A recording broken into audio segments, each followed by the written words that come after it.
Okay, very good morning everyone. This is Jay Kumar. Once again, welcome on my YouTube channel. So let's start the topic. तो आज तक अभी तक हमने देखा, ठीक है, मैथ्स देखे, एसएसटी का हमने देखा। आज हम आपको साइंस के कुछ टॉपिक्स डिस्कस करेंगे, आज वो भी साइंस में केमिस्ट्री पढ़ाएंगे, ठीक है। तो आज साइंस में हम केमिस्ट्री डिस्कस करेंगे। केमिस्ट्री डिस्कस क्या करेंगे, उसमें क्या क्या टॉपिक होगा। तो लेसन नंबर फर्स्ट आज पढ़ेंगे हम लोग, लेसन नंबर फर्स्ट, ठीक है। लेसन नंबर फर्स्ट में क्या है, हमारे केमिकल रिएक्शन एंड इक्वेशन। आप लोग चेक कर रहे होंगे, चैप्टर का नाम क्या है, केमिकल रिएक्शन एंड इक्वेशन, यानी रासायनिक समीकरण, रासायनिक अभिक्रिया एवं समीकरण, रासायनिक अभिक्रिया एवं समीकरण आपका ये चैप्टर है, ठीक है। बहुत ही इंटरेस्टिंग है, बहुत ही हल्का भी है और बहुत ही एग्जामिनेशन के मद्देनजर रखते हुए बहुत ही इंपॉर्टेंट चैप्टर है। तो चलिए शुरुआत करते हैं। सबसे पहले आपको दिख जाएगा रासायनिक अभिक्रिया और समीकरण के अंदर सबसे पहला पॉइंट आप चेक कीजिएगा। तो पहला पॉइंट आपको देखिएगा यहाँ पे, आप लोगों को दिख रहा होगा। सबसे पहला पॉइंट चेक कीजिएगा, ये क्या है, रासायनिक अभिक्रिया एक्चुअली होता है। सबसे पहला पॉइंट है रासायनिक अभिक्रिया। रासायनिक अभिक्रिया किसे कहते हैं? रासायनिक अभिक्रिया किसे कहते हैं? जब दो या दो से ज्यादा, मान के चलिए जब दो या दो से ज्यादा तत्व मिलकर के कुछ नए तत्व का निर्माण करें। जब दो या दो से ज्यादा तत्व मिलकर या कोई पदार्थ मिलकर कुछ नए पदार्थ का निर्माण करें। मान के चलिए जैसे एग्जाम्पल के तौर पर आप लिखिएगा, यहाँ से कीजिएगा। एग्जाम्पल के तौर पर हम लेते हैं यहाँ पे हाइड्रोजन प्लस ऑक्सीजन, ऐसे लेके बनाते हैं, ठीक है।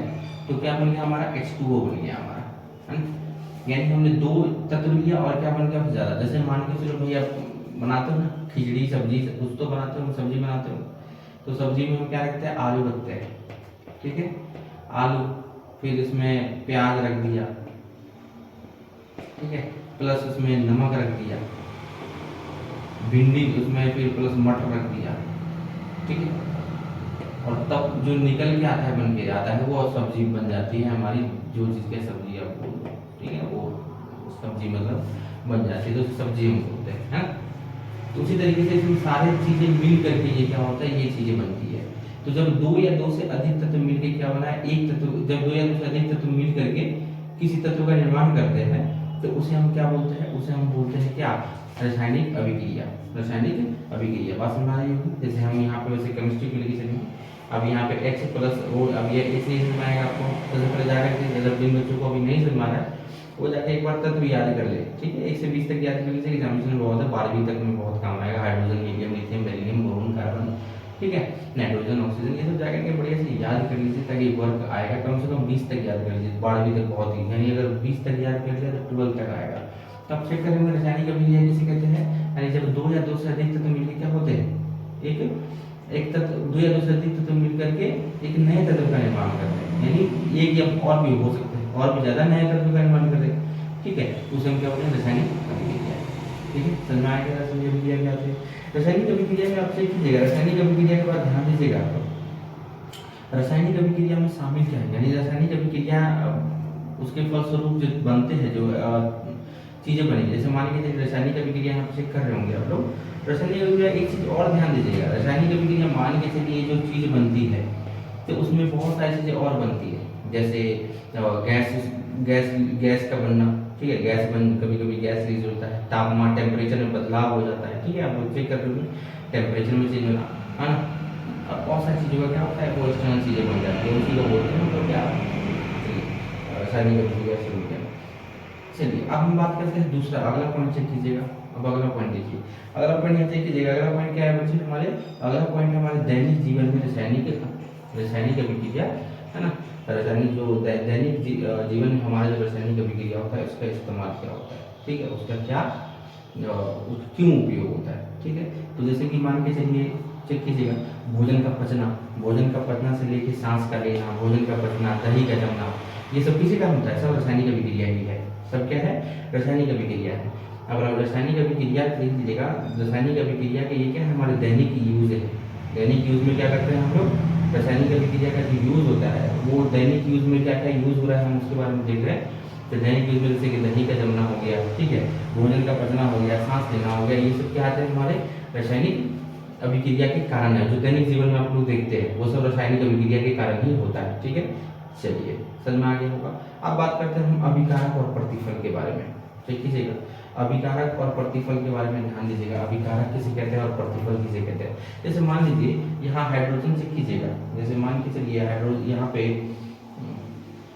एक बार एग्जाम्पल ले लेते हैं हम, एक मैग्नीशियम ले लेते हैं प्लस ऑक्सीजन ले लेते हैं, ठीक है ना। तो क्या बनेगा हमारा MgO, मैग्नीशियम ऑक्साइड बनता है, ठीक है। हमने क्या लिया, हमने लिया मैग्नीशियम और ऑक्सीजन लिया और क्या हमारा बन गया मैग्नीशियम ऑक्साइड बना, ठीक है। तो ये जो वैसे यानी अभिकारक किसे कहते हैं, अभिकारक को अभिकारक जो होता है, अभिकारक किसे कहते हैं, उसके अंदर जो रासायनिक अभिक्रिया भाग लेते हैं। जैसे मान के चलिए इन सब चीजों में इन लोगों ने इन चीजों में भाग लिया तभी तो ये बना। तो जो जितने भी तत्व क्या करेंगे रासायनिक अभिक्रिया भाग लेंगे उसे हम बोलते हैं अभिकारक।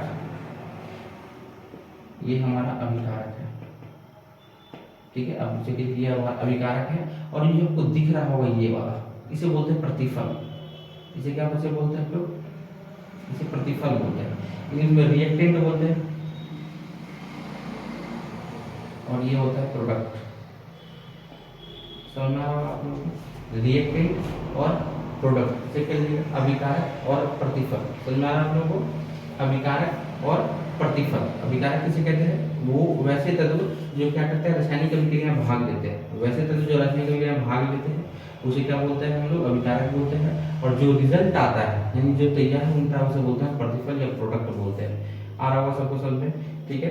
चलिए अभिकारक प्रतिफल हो गया, समझ में आ गया होगा। चलिए अब बात करते हैं अगला टॉपिक। एक वीडियो को पॉज कीजिए, ठीक है। बात करते हैं रासायनिक। अब यहाँ चेक कीजिएगा, अब रासायनिक समीकरण लिखना होगा। रासायनिक समीकरण एक्चुअली रासायनिक समीकरण होता क्या है, रासायनिक समीकरण किसे कहते हैं। जैसे मान के चलिए आप रासायनिक समीकरण के बारे में हम यहाँ लिखेंगे।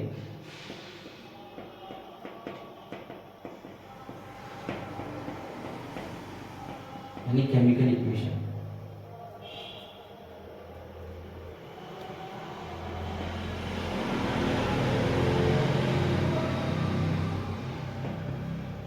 केमिकल इक्वेशन क्या होता है। This is in generally we can tell that the symbolic representation of a chemical equation नहीं होगा बच्चे, केमिकल रिएक्शन होगा। अरे इक्वेशन सही तो था यार, ठीक है। इक्वेशन नहीं होगा, ये समीकरण इक्वेशन तो होगा, ठीक है। ये समीकरण नहीं होगा।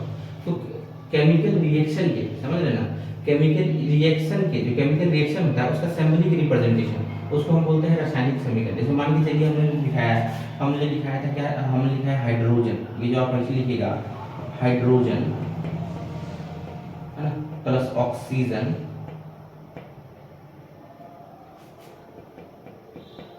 Hydrogen plus oxygen.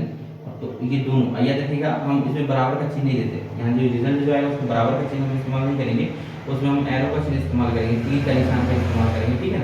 तो हमारा क्या बना था, जल बना था, है ना। तो ये रासायनिक, ये जो आप देख रहे हैं ये जो है ये रासायनिक अभिक्रिया है, ये रासायनिक अभिक्रिया है। दिस इज, इसको इंग्लिश में बोलते हैं हम केमिकल रिएक्शन है। हमारे बच्चे ये केमिकल रिएक्शन है, आप लोग को दिख रहा होगा। ये क्या है, रासायनिक समीकरण है, ठीक है ना। समझ में आ रहा है, ठीक है। ये रासायनिक क्या है, हमारा समीकरण है, ये रासायनिक अभिक्रिया है, ये हमारा रासायनिक अभिक्रिया है। और इसी को अगर हम सिंबल में लिख दें, जैसे हाइड्रोजन का हमारा H होता है, ऑक्सीजन का हमारा O होता है, ठीक है ना। ऑक्सीजन का हमारा O होता है और किस चीज का, और जल का हमारा जो बनता ये जो बनेगा तो वो बनेगा हमारा H2O। देख रहे हैं, हमने क्या लिख दिया, उसको सिंबल में रिप्रेजेंट कर दिया, यानी हमने उसको सांकेतिक भाषा में, यानी अगर डेफिनेशन में लिखा जाए कि रासायनिक समीकरण किसे बोलते हैं, तो रासायनिक अभिक्रिया के सांकेतिक रूप को, है ना। रासायनिक अभिक्रिया के सांकेतिक रूप को हम क्या बोलते हैं, रासायनिक समीकरण बोलते हैं। यानी रासायनिक समीकरण कुछ है नहीं, रासायनिक समीकरण किसे कहते हैं भाई, रासायनिक अभिक्रिया जो थी ना उसको हम क्या करते हैं, हम शॉर्ट फॉर्म में यानी संकेत में लिख देते हैं, संकेत में लिख देते हैं, वही क्या होता है, रासायनिक समीकरण होता है। ये कोई ज्यादा इंपॉर्टेंट टॉपिक नहीं है, लेकिन हाँ बैलेंस करने के टाइम आएगा। अब बात करते हैं हम क्या, इसके दो प्रकार होते हैं, समझिएगा बच्चे। अब रासायनिक अभिक्रिया के कितने प्रकार होते हैं, यहाँ चेक करिएगा। रासायनिक अभिक्रिया जो रासायनिक समीकरण जो बच्चे होते हैं वो दो प्रकार के होते हैं। There are two types of chemical equation. पहला होता है संतुलित, संतुलित, है ना, रासायनिक समीकरण, रासायनिक समीकरण, है ना, संतुलित रासायनिक समीकरण। और दूसरा जो होता है वो क्या होता है, असंतुलित, असंतुलित रासायनिक समीकरण, ठीक है। यानी दो प्रकार के हमारे क्या होते हैं, दो प्रकार के हमारे समीकरण होते हैं। इसमें जनरली दो प्रकार के हमारे क्या होते हैं, समीकरण होते हैं।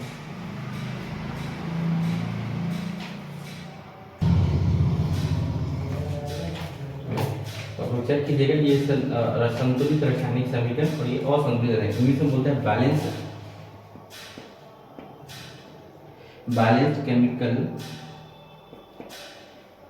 केमिकल इक्वेशन,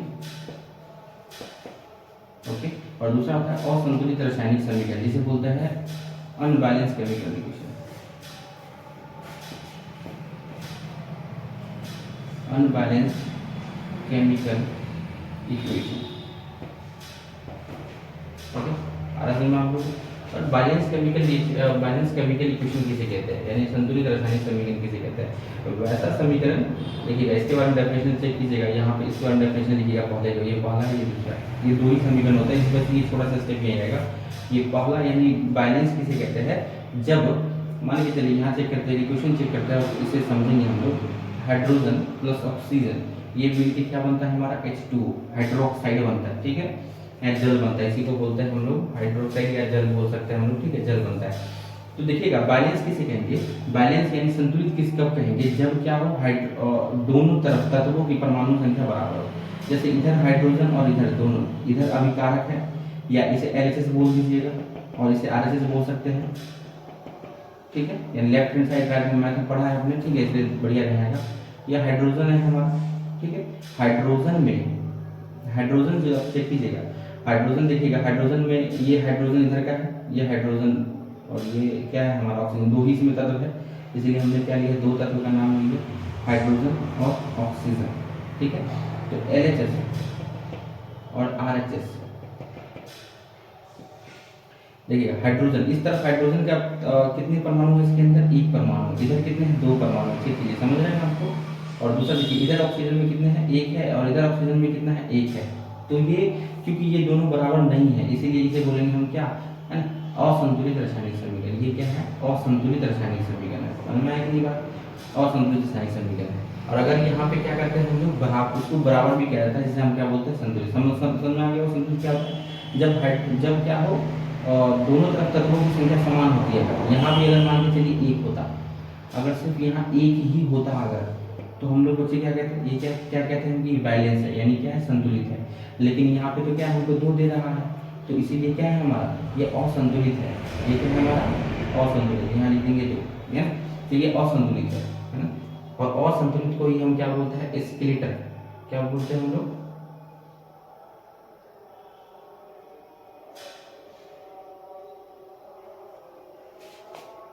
स्केलेटल क्या बोलते हैं इसको, हम एक और नाम से जानते हैं हम लोग, इसी को असंतुलित बोलते हैं। और असंतुलित समीकरण को, असंतुलित रासायनिक समीकरण को हम स्केलेटल सिस्टम, कंकाली समीकरण भी बोलते हैं, कंकाली रासायनिक समीकरण, है ना, इंग्लिश में इसको बोलते हैं स्केलेटल सिस्टम,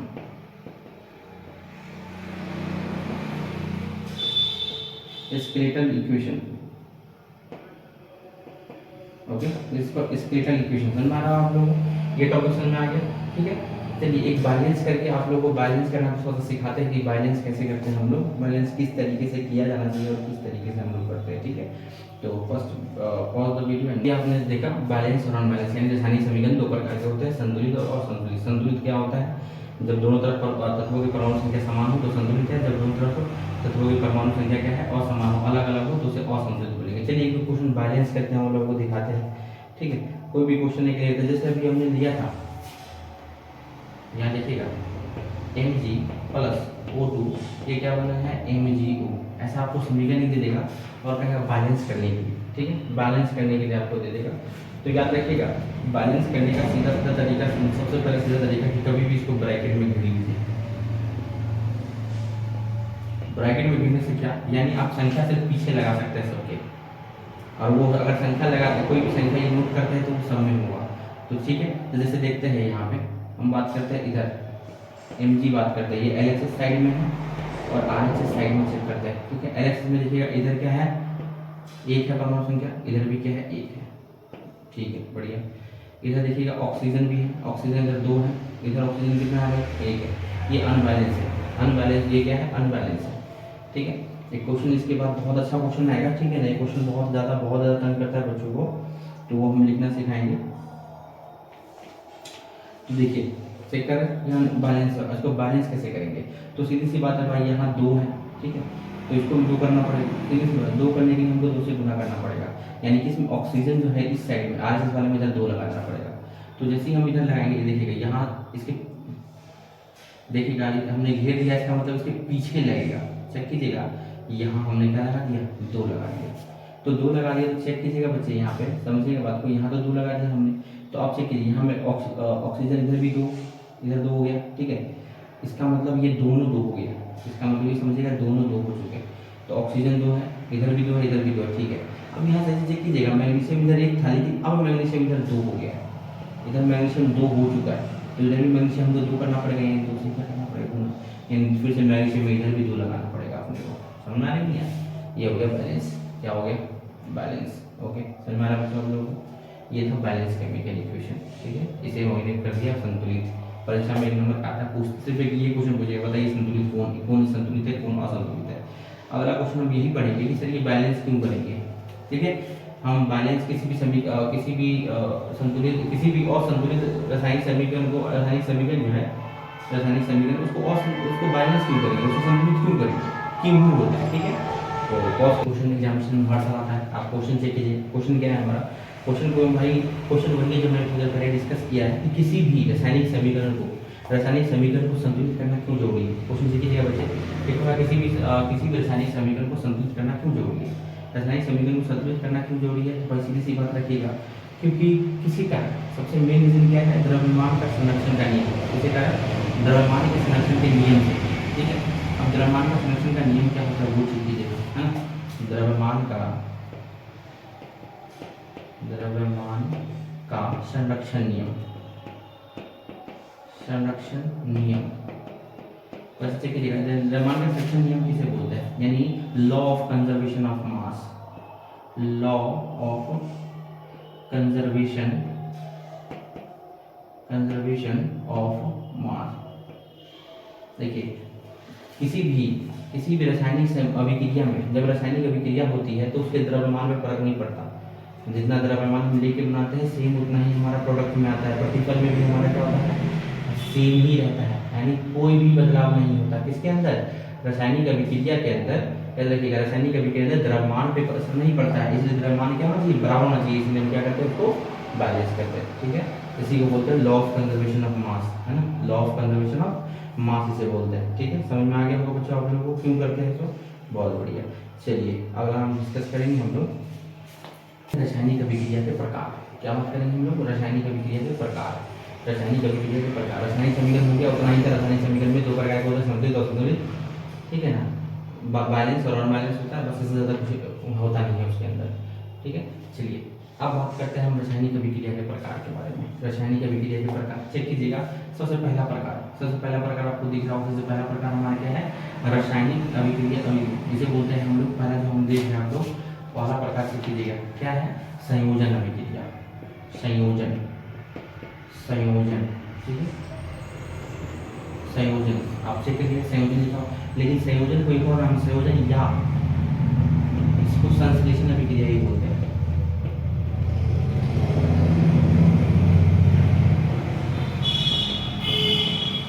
संयोजन या संश्लेषण अभिक्रिया। ठीक है, चेक कीजिएगा बच्चे, संयोजन या संश्लेषण अभिक्रिया, ये बहुत ही इंटरेस्टिंग है। इसे बोलते हैं हम लोग क्या, कॉम्बिनेशन रिएक्शन। संयोजन या संयोजन अभिक्रिया, ठीक है ना, इंग्लिश में इसको क्या बोलते हैं हम लोग, केमिकल,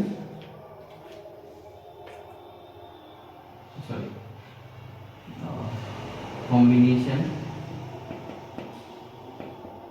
कॉम्बिनेशन रिएक्शन। ओके, इसे बोलते हैं बच्चे कॉम्बिनेशन रिएक्शन बोलते हैं। पहला चेक कीजिएगा, लिखा हुआ है संयोजन या संश्लेषण अभिक्रिया किसे कहते हैं? वैसा अभिक्रिया जब दो या दो से अधिक, जब दो या दो से अधिक, याद रखिएगा, जब दो या दो से अधिक, जब दो या दो से अधिक क्या मिल करके तत्व मिल करके एक तत्व का निर्माण करें। चेक कीजिएगा, जब दो या दो से अधिक तत्व मिल करके क्या एक तत्व का निर्माण करें, सिर्फ एक तत्व होना चाहिए। जैसे कि हमने क्या किया, अभी बना था हाइड्रोजन और ऑक्सीजन मिल क्या बना था H2, एक तत्व था, ठीक है ना। तो वैसे अभिक्रिया को हम क्या बोलेंगे? संयोजन। एग्जामिनेशन में बहुत ज्यादा आता है, पहचानने के लिए बोल देगा, बताइए इसमें संयोजन या संश्लेषण बोले। तो जब दो या दो से अधिक, एग्जाम्पल के तौर पर चेक कीजिएगा यहाँ पे, ठीक है, वैसे वीडियो में आपको यहाँ पे दिख रहा लिखा हुआ, ठीक है ना, क्या है हमारा H+O H2O, ठीक है। ये हमारा क्या हुआ? संयोजन या संश्लेषण अभिक्रिया हो गया। बच्चे समझ में आ रहा होगा आप लोगों को, ठीक है। चलिए पहला, ओके। चलिए अब दूसरा शुरुआत करते हैं। दूसरा हमारा कौन सा अभिक्रिया है? दूसरा देख लीजिएगा, दूसरा अभिक्रिया है हमारा, आपको दिख गया होगा, वियोजन अभिक्रिया। इसे हम क्या बोलते हैं? वियोजन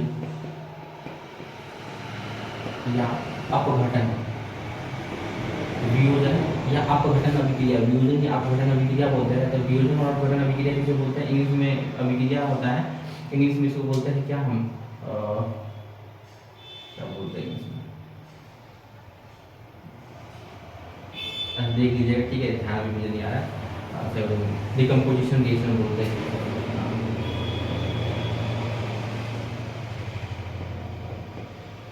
डिकम्पोजिशन रिएक्शन, ठीक है। इसे बोलते हैं डिकम्पोजिशन रिएक्शन। डिकम्पोजिशन रिएक्शन बोलते हैं बच्चे, हमको समझ में आ गया आप लोगों को डिकम्पोजिशन रिएक्शन किसे कहते हैं? जब अब देखिए यहाँ पे समझिएगा, आप लोगों को दिख रहा होगा यहाँ पे डिकम्पोजिशन रिएक्शन होता क्या है, ठीक है। जब क्या होता है, जब दो या दो से, जब एक ही पदार्थ क्या होता है, जब एक ही पदार्थ टूट करके दो या दो से अधिक पदार्थ बना दे, जब एक पदार्थ टूट करके दो या दो से अधिक पदार्थ बना दे, उसे हम बोलते हैं वियोजन या अपघटन अभिक्रिया।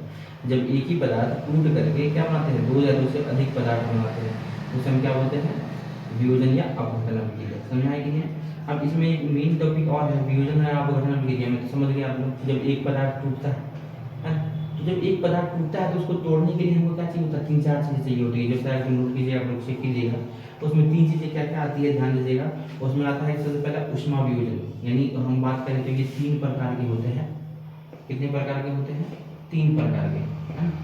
तीन प्रकार में पहला चेक कीजिएगा, पहला आप लोगों को ऊष्मीय वियोजन, यानी जिसे बोलते हैं हम लोग हीट डिकम्पोजिशन बोलते हैं, ठीक है ना, by heating, decomposition by heating बोलते हैं, यानी हीट के थ्रू। जब किसी भी एलिमेंट को क्या करते हैं हम लोग, हीट के थ्रू तोड़ते हैं और एक से ज़्यादा पदार्थ में बनाते हैं, ठीक है ना, उसको हम क्या बोलते हैं? वियोजन या अपघटन अभिक्रिया। लेकिन किसके मदद से वियोजन हो रहा है? लेकिन किसी ऊष्मा से। अगर वियोजन हो हीट के थ्रू, ठीक है, ऊष्मा के थ्रू हो, तो उसे ऊष्मीय वियोजन बोलेंगे। जब मतलब दूसरा चेक कीजिएगा, दूसरा क्या है? वैद्युत अपघटन। जब अपघटित हो, जब कोई पदार्थ क्या हो, टूटे, लेकिन किसकी मदद से?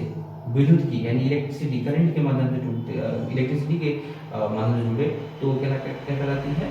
अपघटित, किसे? वैद्युत अपघटित कहलाती है। और जब प्रकाशीय माध्यम से, ठीक है ना, प्रकाशीय माध्यम से होता है, तो वो किससे टूटती है? वो प्रकाशीय माध्यम से जो हम लोग तोड़ते हैं वो कहलाता है हमारा क्या?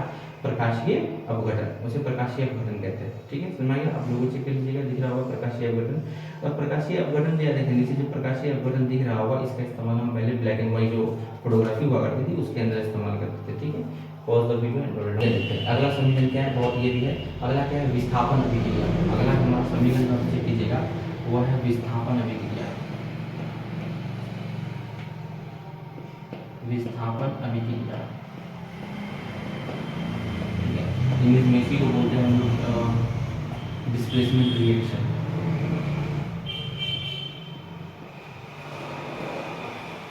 डिस्प्लेसमेंट रिएक्शन, ठीक है, इसे बच्चे बोलते हैं हम डिस्प्लेसमेंट रिएक्शन बोलते हैं। समझाने के लिए विस्थापन अभिक्रिया, ठीक है। विस्थापन या तो इसे देखिए, विस्थापन बोलते हैं बहुत जगह, इसको इस तरीके से भी कहा जाता है, देखिएगा, विस्थापन और या इसको, है ना, एकल विस्थापन अभिक्रिया बोला जाता है। एकल विस्थापन अभिक्रिया, ओके, है ना, सिंगल डिस्प्लेसमेंट रिएक्शन।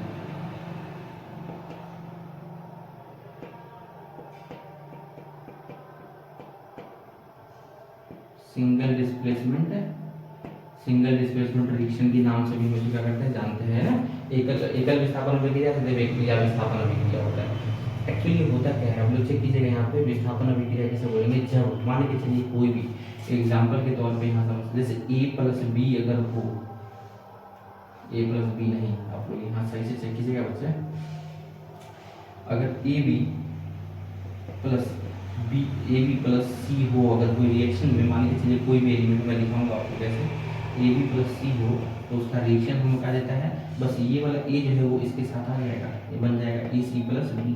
ओके, इसी को बोलते हैं क्या हम, ये हम पढ़ाएंगे बहुत अच्छे तरीके से समझाएंगे कि ये कैसे डिस्प्लेस होता है एक दूसरे के साथ। ये जो डिस्प्लेस हुआ है यहाँ पे या जो विस्थापित हुआ है एक दूसरे के साथ, वो किस तरीके से विस्थापित हुआ है, जो हम पूरा डिटेल चैप्टर पढ़ेंगे। तो ये एग्जामिनेशन के पर्पज से बना रहे हैं हम लोग। जैसे पूरा डिटेल बताएंगे तो किस तरीके से, जब आयन और 9th क्लास में हम आयन्स डिस्कस करेंगे, ठीक है ना। आयन पढ़ाएंगे हम उसको, कौन पॉजिटिव कौन कैटायंस होता है, कौन आयन्स होता है, पॉजिटिव आयन्स कौन सा है, नेगेटिव आयन है, ठीक है ना। मोनोमियल कौन है, बाइनोमियल, तो उसके अंदर हम लोग क्या करेंगे, बढ़िया से समझाएंगे तो क्यों ए सी के साथ जुड़ेगा और कब हो सकता जरूरी कि ए सी के साथ ही जुड़े, बी भी सी के साथ जुड़ सकता है, ठीक है। लेकिन कब, जब आपको प्लस माइनस पता हो, ठीक है। कौन कितने कब क्या करता है, अपने आयन्स को क्या करता है, सेक्रीफाइस करता है, कौन गेन करता है, कब करता है, तब हम बाद में सकते हैं। पहले अभी इतना समझ लीजिए कि कुछ समीकरण एग्जाम्पल के तौर पर मैंने एग्जाम्पल इसका लिखा है, जैसे Fe प्लस CuSO4, ठीक है। अब यहाँ चेक कीजिएगा, अगर डिस्प्लेसमेंट रिएक्शन होगा तो ये देखिएगा, ये वाला देखिएगा ऐसा वाला दिख जाएगा यहाँ पे, ये FeSO4, ठीक है। ये था, ये AB था, हमारा BC था, ठीक है ना। इसके साथ क्या रिएक्शन हो गया और प्लस क्या बच जाएगा हमारा Cu हो जाएगा।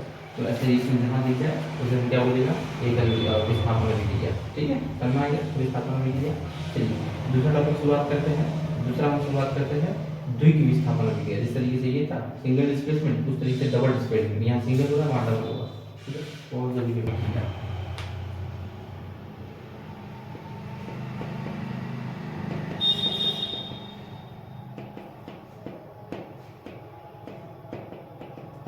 द्विक विस्थापन, इंग्लिश में बोलते हैं इसको डबल डिस्प्लेसमेंट रिएक्शन,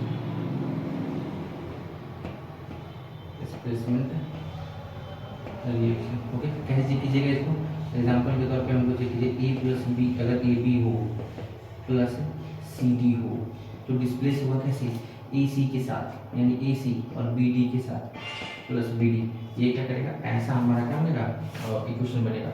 अब लोग चेक करें, यहाँ पे दिख रहा होगा आप लोग को द्विक विस्थापन अभिक्रिया, ठीक है। इसी को बोलते हैं डबल डिस्प्लेसमेंट रिएक्शन। एग्जाम्पल के तौर पर समझिएगा, NaCl2 है, आपको यहाँ दिख रहा होगा, एग्जांपल चेक कर लीजिएगा, NaCl2 आपको दिख रहा होगा, ठीक है। Na2SO4 प्लस BaCl2, ठीक है। तो जब हम रिएक्शन करेंगे, देखिएगा जब रिएक्शन करेंगे तो कौन किसके साथ आएगा, सीधी सी बात है। यहाँ पे जो पॉजिटिव नेगेटिव टर्म में आएंगे, अभी मैं सिर्फ लिख रहा हूँ, ये इसके साथ NaCl प्लस BaSO4, ठीक है। आप चेक कर लीजिएगा, इसी को बोलते हैं द्विक विस्थापन अभिक्रिया। क्या बोलते हैं इनको, द्विक विस्थापन अभिक्रिया, ठीक है। तो तीन टॉपिक और है, डिस्कस करते हैं, ठीक है। और चैन और ऑफ चैन,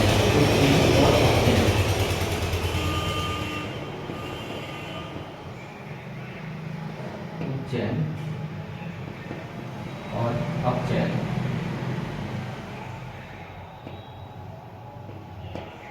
उपचैन और अपचैन बोलते हैं। इंग्लिश में उसको बोलते हैं ऑक्सीडेशन,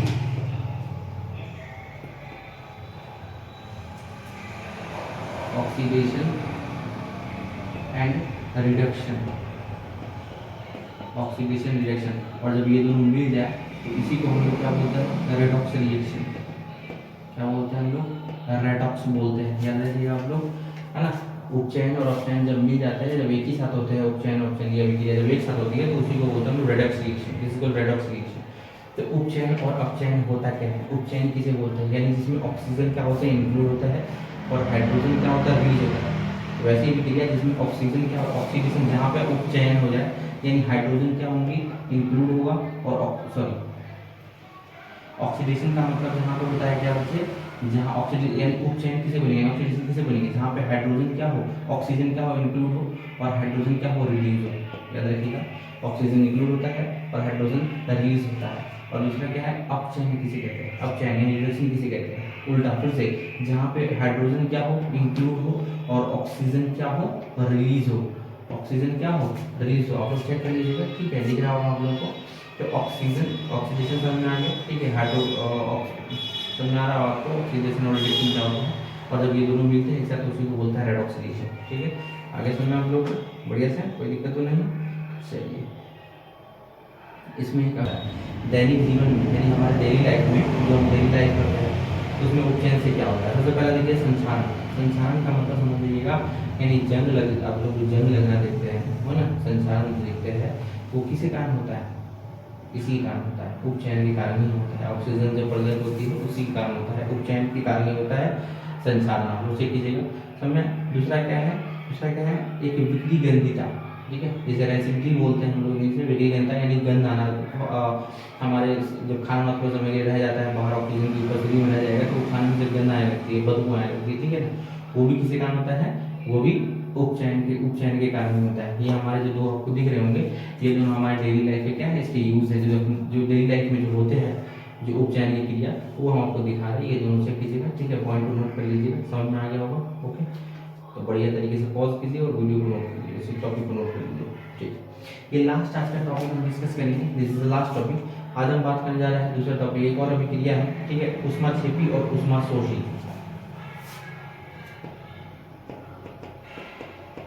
ऊष्माक्षेपी, ऊष्माक्षेपी अभिक्रिया, ऊष्माक्षेपी अभिक्रिया किसे कहते हैं। और दूसरा दूसरा टॉपिक इसमें आप लोग देखिएगा, ऊष्माशोषी।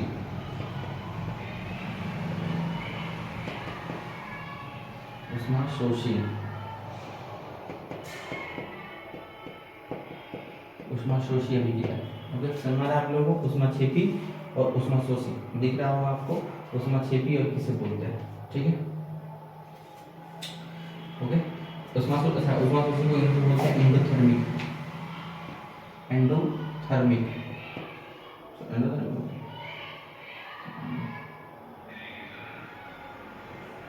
एंडोथर्मिक रिएक्शन, ठीक है। और दूसरा होता है कि हमारा एक्सोथर्मिक, ठीक है। आराम, चलिए चेक करते हैं कि एंडोथर्मिक किसे बोलते हैं। याद रखिए सब इजी समझना, एग्जिट, ठीक है, यानी ऊष्मा, यहाँ पे हीट की बात की जा रही है। ऊष्मा मतलब हीट होता है भाई, जो हीट देखते हैं घर में, हीट जो होती है, ठीक है, ऊष्मा, उसे हीट बोलते हैं। तो याद रखिए, आपको दिख रहा भी रहा होगा, ऊष्माक्षेपी, ऊष्माक्षेपी किसे बोलते हैं। तो ऊष्माक्षेपी क्या होता है, ऊष्माशोषी, ऊष्माशोषी जिसमें हीट क्या करता है, इंक्लूड होता है, हीट क्या करता है उसमें भाग लेता है समीकरण में, जिस समीकरण में हीट क्या करे, भाग ले। जैसे आपने देखा ना, मैंने आपको समझाया वियोजन या अपघटन अभिक्रिया में, वियोजन अपघटन अभिक्रिया में मैंने क्या बताया था कि हीट के थ्रू क्या करता है, किसी भी कंपोनेंट, किसी भी एलिमेंट को तोड़ के हम दो से अधिक बनाते हैं, उसी को ना बोलते हैं हीट के थ्रू होता है, किसके थ्रू होता है, हीट के थ्रू होता है, यानी उसी को बोलते हैं ऊष्मा अपघटन अभिक्रिया, ठीक है, यही होता है ऊष्मीय अपघटन अभिक्रिया। तो वो हो गया। तो उसी तरीके से सेम आप लोग चेक कर रहे हैं कि ऊष्माशोषी क्या, जिसमें हीट क्या करे, भाग ले। अगर हीट उसमें भाग लेता है तो ऊष्माशोषी होगा, और जिसमें हीट क्या करेगा, रिलीज होगा। हीट भाग नहीं लेगा, ठीक है, हीट क्या होगा, बाहर रिलीज हो जाएगा, बाहर आपको दूसरे प्रतिफल में दिखाई देगा। या सीधी सी बात, अगर एग्जाम्पल के तौर पर आप लोग समझना है तो समझिएगा। एग्जाम्पल के मान के चलिए, किसी में अगर हम हीट को क्या करते हैं, इंक्लूड करते हैं, अगर इस तरफ LHS में, ये समीकरण मान लीजिए कोई समीकरण है, LHS में अगर हीट आता है, ठीक है, अगर LHS में हीट आ गया तो समझ जाइए क्या है, वो समझ जाइए क्या है बच्चे, ऊष्माशोषी है, ठीक है। और अगर वही अभिक्रिया के बाद, मान लो कुछ भी कोई अभिक्रिया है, ठीक है, और अभिक्रिया के बाद अगर बनता है, अभिक्रिया के बाद अगर बन जाए आपको कोई भी चीज़, लाइक अगर कोई, और उसमें हीट आपको दिख जाए, ठीक है, तो समझ जाइएगा कौन सी, यानी इस तरफ दिख जाए तो ऊष्माशोषी, उस तरफ दिख जाए तो ऊष्माक्षेपी, है ना। समझा कि नहीं है, दिस इज द, ये था हमारा केमिकल रिएक्शन इक्वेशन, ठीक है। वीडियो देखने के लिए पूरा thank you guys for more videos, like, share and subscribe.